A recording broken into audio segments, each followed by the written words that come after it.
The City of the South by Lafcadio Hearn. First published November 29th, 1877. I paid a good deal of attention to the old Spanish cathedral here, founded by Don André Almonaster, regidor and alferez real of His Most Catholic Majesty.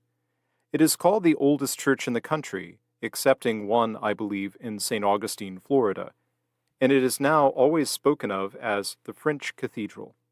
But I was terribly disappointed about it. It is not now the same cathedral that the Spanish regidor built.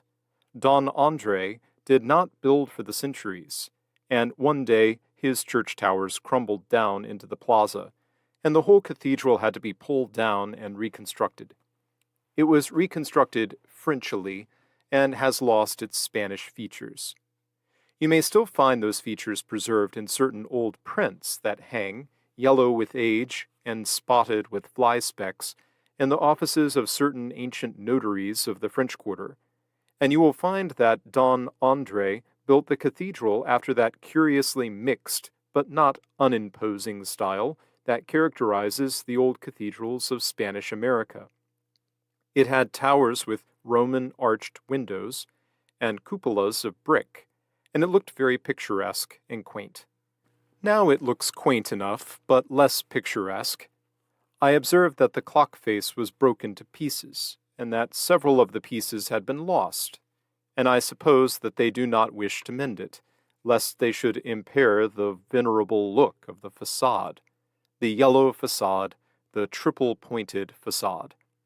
And the beauty of the thing is enhanced by the fact that on either side stands one of the oldest-looking structures one could wish to see, buildings nearly 200 years old, formerly called the Mairie and the Palais de Justice.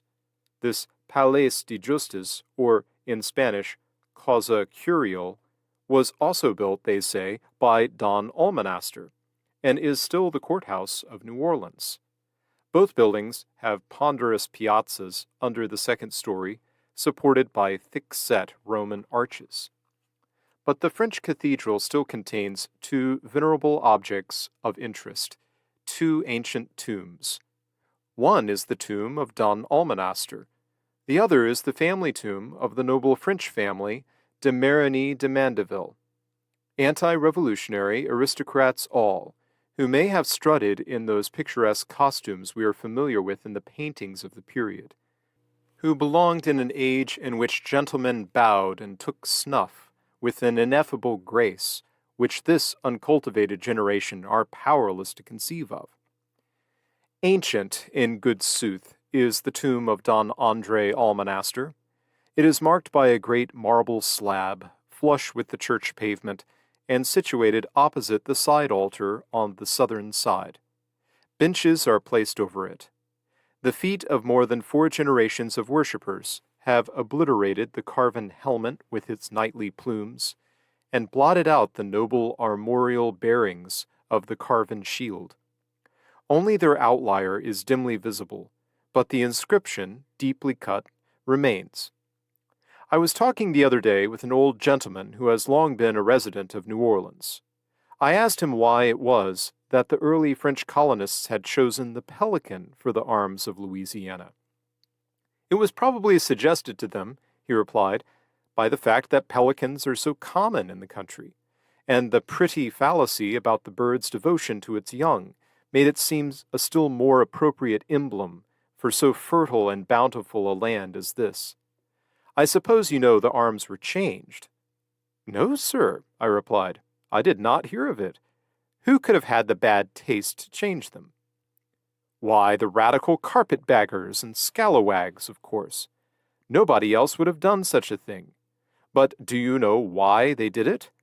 Because, sir, those arms were a perpetual sarcasm upon their scoundrelism, a standing rebuke to their thievery. The pelican had ceased to feed its young with its own blood. Its blood was drained by the vultures who came here to prey upon Louisiana. The mother state was no longer able to feed her own young, because the thieves and carpetbaggers had robbed her of her very life blood. So the thieves had a new seal made.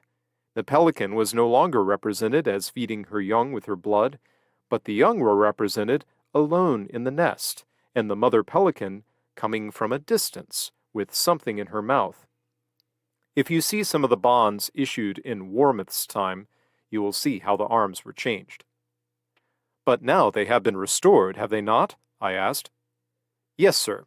Now we have some reform and honesty in the state and municipal governments, and the pelican, thank God, is again able to feed her young. New Orleans has long been celebrated for the beauty of her women, and most deservedly so, I think. It is not, however, their comeliness of feature that especially impresses the stranger. It is their grace. It is that supple shapeliness which the French term sveltesse, and for which the English tongue has no word. The opaline skin, the sun-golden hair of northern beauty are seldom visible here. It is the rich, dark beauty of the Spanish and French types that one finds in New Orleans. A comely Creole woman's figure will often impress one as a startling realization of the Greek ideal of grace. A statue by Lysippus, animated and garbed, a living Venus of flushed bronze. This elegant, close-embracing costume now in fashion, the only modern dress, surely, that Cytherea would acknowledge well becoming a graceful woman, is admirably adapted to such figures. I have never seen the long dresses, made to be held up while walking, so as to show a gleam of snowy linen, so perfectly worn and perfectly managed, as by the ladies who promenade Canal Street of a sunny afternoon. And their robes make the air odorous as they pass, by the exquisite perfume of the South, the breath of orange flowers. I cannot say I think beauty of feature a common gift of the women of New Orleans. Indeed, I think it a rare one, comparatively speaking, but when one does find it, he straightway dreams of Titian and Veronese and Tintoretto. I find that a large proportion of the lodging houses here are kept by colored women. Especially is this the case in the French Quarter, and all these colored concierges speak both French and English. Their English, however, is often deficient and is invested with the oddest French accent imaginable. Somehow or other, the French language sounds to me far more natural than our own in a black mouth, and it seems to be spoken by the blacks much better than English. It has been often observed that the Negro acquires Spanish with facility. Southern tongues flow melodiously from his lips, being musically akin to the many voweled languages of Africa. The THs and THRs, the difficult diphthongs and guttural Rs of English and German pronunciation, have a certain rude northern strength beyond the power of Ethiopian lips to master. French is barren of rugged sounds, and it is common to hear these southern Negroes, with all the politenesses and tendernesses of which the sweet, smooth language is capable. The day after my arrival in the city, I must have examined 25 or 30 furnished rooms offered for rent by colored housekeepers, and it was very pleasant to hear them speaking the speech of their old masters. Yesterday evening, the first time for 10 years, I heard again that sweetest of all dialects, the Creole of the Antilles. I had first heard it spoken in England by the children of an English family from Trinidad, who were visiting relatives in the mother country, and I could never forget its melody. In Martinique and elsewhere, it has almost become a written dialect. The school children used to study the Creole catechism, and priests used to preach to their congregations in Creole. You cannot help falling in love with it after having once heard it spoken by young lips, unless indeed you have no poetry in your composition, no music in your soul.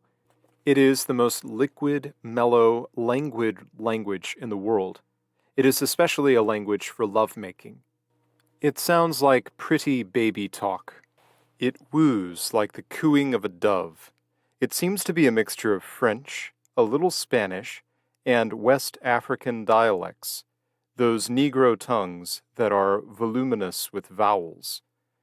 You can imagine how smooth it is from the fact that in West Indian Creole, the letter R is never pronounced, and the Europeans of the Indies complain that once their children have learned to speak Creole, it is hard to teach them to pronounce any other language correctly. They will say bread for bread and ted for thread, so that it is a sort of wopsy-popsy, ootsy-tootsy language. The patois of Louisiana is not nearly so soft. It is simply corrupted French, and when written, a Frenchman can understand a good deal of it, though he can hardly understand it when spoken. If this is not the cosmopolitan city of the world, it is certainly the cosmopolitan city of the Americas. While standing in the bar room of the St. Charles Hotel recently, where the auction sales of real estate are held, a friend pointed out to me foreigners from almost all parts of the world. I saw Herzegovinians, Cubans, Spanish Americans, Italians, Englishmen, Old Country French and Creole French, Portuguese, Greeks from the Levant, Russians, Canadians, Brazilians.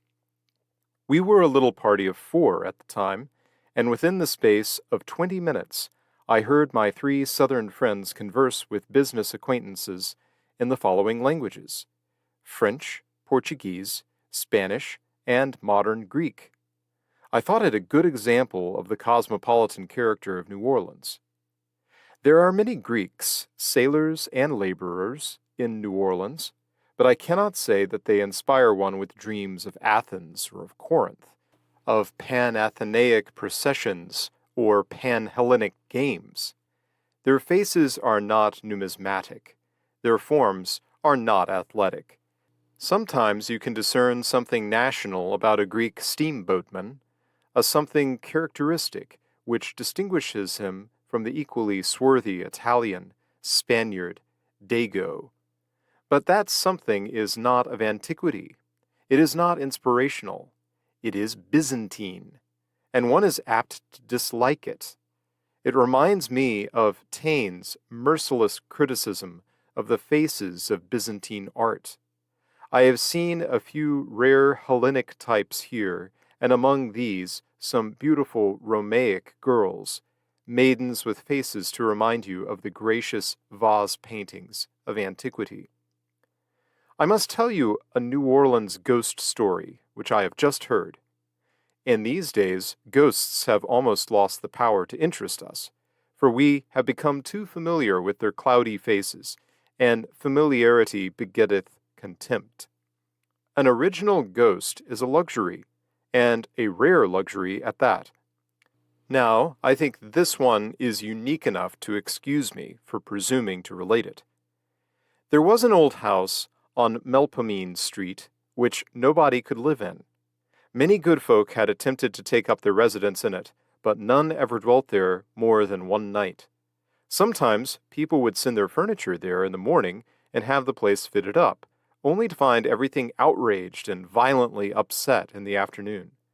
Carpets had been torn from the floor and stuffed up the chimney, or flung into the center of the room in an elvish shape, mockingly suggestive of a corpse with its hands crossed. Invisible footsteps shook the house with thundering tread, and bolted doors opened mysteriously at the touch of viewless hands. As the years flittered by, the goblin of decay added himself to the number of the haunters. The walls crumbled, and the floors yielded, and grass, livid and ghastly-looking grass, forced its pale way between the chinks of the planks in the parlor. The windows fell into ruin, and the wind entered freely to play with the ghosts, and cried weirdly in the vacant rooms. At last, the police authorities resolved to solve the mystery of the house. Stephen Leary was then chief of police. He visited the house one evening, accompanied by a picked detachment of 6 men, all armed with double-barreled shotguns, double-shotted. When the 7 entered the crumbling building, it was twilight. The chief ordered the detachment to form a hollow square in the middle of the old parlor, facing outward, and he himself filled the center of the square, lest the ghost might arise in the midst and seize every man by the back of the neck at the same time. Now, quoth he, whensoever it may approach, we can blow it back to hell without hurting each other. And the hollow square remained stationary at the position of ready. Then the clocks commenced to strike the hours. There seemed to be at least 100 clocks within hearing, each one a little faster or a little slower than the rest. They told the time regularly in 100 different keys, till it became the dead waste and middle of the night. One after another, all the 100 clocks struck the hour of 12. Then a vast and awful silence fell. The 7 men brought up their muskets to present and stared wildly in 7 different directions. Suddenly, a gust of wind blew the light out, and they heard it coming. An invisible and irresistible force seemed to burst up the flooring under the feet of the policemen, and each one simultaneously felt himself seized from below and violently flung against the ceiling. And yet, the city would not pay the bills of the 7 doctors who attended the faithful men thus grievously injured while in the discharge of their duty.